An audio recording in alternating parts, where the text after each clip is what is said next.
طب انا احكي موقف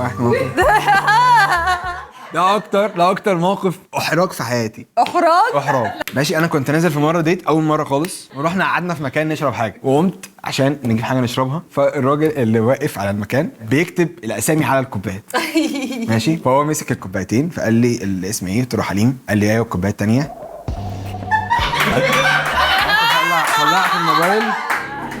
طلعت الموبايل، انا مش فاكر اسمها ايه عشان اجيبها على الموبايل اصلا.